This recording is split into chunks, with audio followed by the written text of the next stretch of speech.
Hi, I'm Emily. Before we dive into my story, make sure to hit like and subscribe for more real-life tales. Now, let's get into it.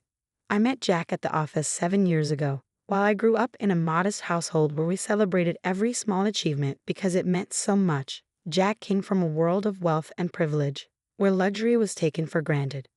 Our worlds collided on a typical Monday morning during a meeting, and despite our differences, we clicked instantly. Jack was unlike any guy I had ever known. His genuine kindness and ability to make everyone feel important drew me to him. But things were more complicated when it came to his family. His mother, always impeccably dressed in designer outfits, and his sister Lisa, who mirrored her mother's every attitude, saw me as a reminder of Jack's departure from their high-class norms. Really, Jack? You could date anyone and you choose someone from, where did you say you were from again, dear? His mother would ask, her voice dripping with disdain, her eyes full of judgment. But Jack was always in my corner.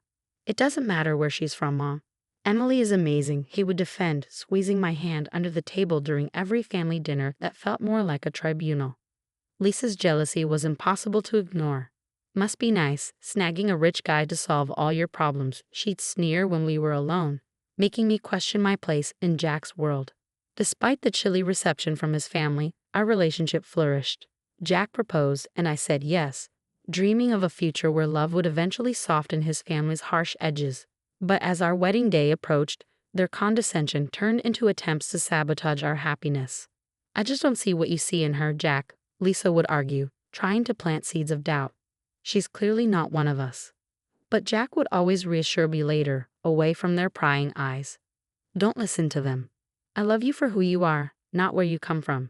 The day I found out I was pregnant was pure joy. Jack and I had been hoping for this news, and seeing that positive test, we couldn't wait to share it. We decided to announce it at a family dinner, hoping it would be a moment of celebration that might bring everyone together.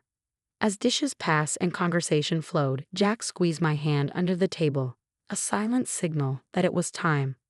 Clearing his throat, he stood up, the clinking of his glass calling for silence. Family, I have some wonderful news. Emily and I are expecting our first child. The reaction was mixed, with some offering congratulations and others stunned into silence. But Lisa's face was marked by unmistakable resentment. Her tight-lipped smile never reached her eyes, and her words were tinged with bitterness. It must be nice being able to have kids, Lisa muttered under her breath, her voice barely a whisper but heavy with pain. Some of us aren't so lucky. I reached out, touching her arm gently. Lisa, hi. She jerked away. You wouldn't understand, Emily. This should have been me. Her words stung, but I knew her struggle with infertility was a sensitive topic. I had hoped our news would bring her some joy, but it seemed to only deepen her despair. The tension from that dinner lingered, and a few weeks later, during my baby shower, it reached a boiling point. Hidden behind a row of beautifully wrapped gifts, I overheard a conversation that chilled me to the bone. Just think about it, Jack. It could be a solution for everyone. His mother whispered, her voice low and conspiratorial. But Mom, it's our baby.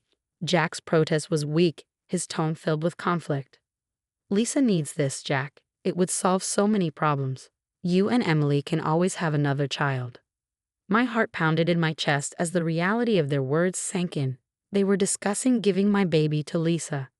Tears blurred my vision as the betrayal cut deep. How could they even think about this? How could Jack? I stayed hidden until their conversation moved on to other trivialities, my mind racing. The rest of the shower passed in a haze. I smiled and thanked guests, all while my thoughts spiraled out of control. That night, I confronted Jack, but it didn't go as I had hoped. As soon as I brought up what I had overheard, he tried to downplay everything, insisting it was just a hypothetical discussion, not something they were seriously considering. It was just a conversation, Emily. We weren't actually planning to go through with it, Jack explained, his voice a mix of frustration and desperation. How can you even discuss our baby like that? How can you not see how wrong that is? My voice cracked, the hurt too raw, too deep to contain. Jack sighed, running his hands through his hair, a sign of his stress. I know it sounds bad, but you have to understand my position. Lisa has been struggling, and Mom, she just wants to fix things. By giving away our child? I shot back, incredulous. Does my opinion not matter? Am I just an incubator to your family? Jack paused, his expression pained. Of course not. You know I love you. It was just a suggestion. We wouldn't have done anything without your agreement. But the damage was done. The trust I had in Jack, in us, had been shattered. How could I believe in his promises when, behind closed doors, they were contemplating such a betrayal? I felt more alone than ever. The man I loved, the family I had tried so hard to be a part of, had let me down in the most unimaginable way. The realization that I was nothing more than an outsider to them, someone to be used for their own ends, was devastating. The nights that followed were sleepless, filled with tears and the echoing words of their conversation. During the days, I moved through my routines mechanically, each action a reminder of the facade my life with Jack had become. Jack tried to make amends, his apologies filling the space between us with more words but no comfort. Emily, please, let's talk about this. We can sort this out, he pleaded, his texts and calls becoming more frequent as I pulled away. But there was nothing left to sort out. The betrayal had cut too deep, the wound too raw and festering with each passing day. The home we had built together felt like a trap, lined with the echoes of whispered plans and broken trust. In the silence of our bedroom, staring at the shadows dancing across the ceiling, I made my decision. I couldn't stay, not with the weight of betrayal hanging over me, not with the constant reminder of what they had intended for my child. I needed to leave, to find a safe haven where my baby and I could start anew, free from the toxic ties that bound us to Jack and his family's manipulative schemes. With my decision made, the planning began in earnest. I reached out to my best friend Anna, who had always been my rock. I need to get out, Anna. I can't stay here. It's not safe for me or the baby. We'll figure this out, Emily. Let's plan carefully, Hannah responded immediately, her voice calm and resolute. Together, we crafted a meticulous plan designed to ensure my departure went unnoticed until it was too late to stop me. The urgency of the situation lent a surreal quality to the preparations. While Jack was at work, I packed each piece of clothing, every cherished photograph and essential baby items, quietly stowing them away in suitcases and boxes. Anna helped, her presence a comforting reminder that I wasn't alone. Make sure you take all the important documents, birth certificates, your passport, anything you might need, Anna advised as she checked off items from our list. Her practicality anchored me, keeping the waves of emotion at bay long enough to focus on what needed to be done. The emotional weight of leaving my life behind was overwhelming. Each drawer emptied, each memory packed away, felt like erasing parts of a past that once held so much promise. But with each item packed, my resolve strengthened. This was for my child, for our future, free from manipulation and deceit. By the time Jack returned home, the house looked as it usually did, but the essence of my presence was gone. The finality hit me as I zipped up the last suitcase. Ready? Anna asked, handing me a travel mug of coffee for the road. As I'll ever be, I replied, taking a deep breath as we loaded the car. The drive away from the house was a mix of fear and relief. I watched in the rearview mirror as my former life faded into the distance, a chapter closed with a silent vow to never look back. We drove to a small apartment Anna had arranged for me in a different city. It was modest but safe, a temporary sanctuary where I could gather my thoughts and plan the next steps.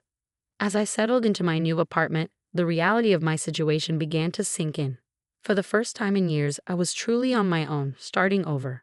The path ahead felt daunting, but the thought of my baby safe and sound in my womb gave me the courage to face whatever lay ahead. With the door of my new apartment firmly closed behind me and the sounds of a busy city outside, I felt the first stirrings of peace. Here, in this anonymous setting, I could rebuild, redefine, and reclaim my life on my own terms. The divorce proceedings were grueling. My lawyer presented the case, detailing Jack's family's intentions for my baby. The courtroom felt oppressively silent as Jack sat across the aisle, his expression a mix of regret and disbelief as his own texts and conversations with his mother were laid bare before the judge. It is evident that there was a plan to manipulate the custody of the child to benefit Mr. Jack's last name, sister against the wishes of the mother, my lawyer stated firmly, her voice echoing in the tense courtroom.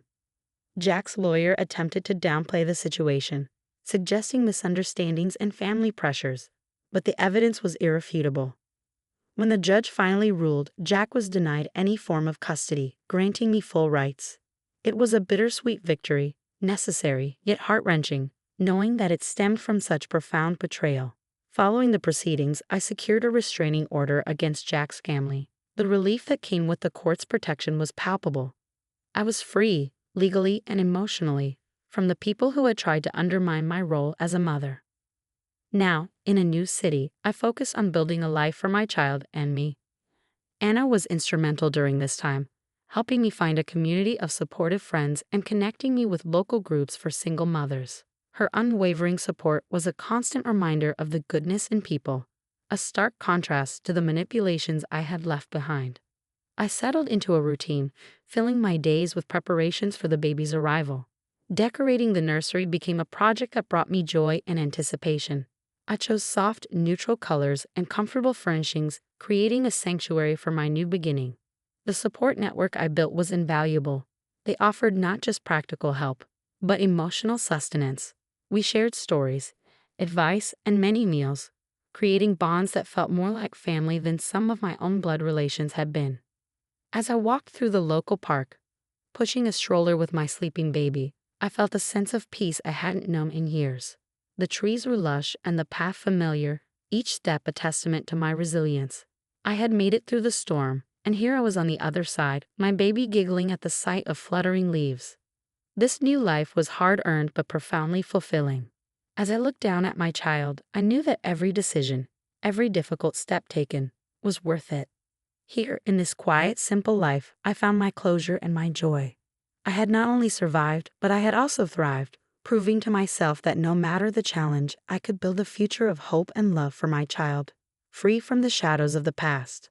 And that brings us to the end of Emily's story. Now, I'd love to hear from you. What do you think about the idea of family obligations versus individual rights? Should family always have a say in personal decisions, or is there a line that shouldn't be crossed? Drop your thoughts and experiences in the comments below. And if you found Emily's story compelling, please like this video and subscribe to our channel for more discussions like this. Your engagement helps us keep sharing these real-life stories.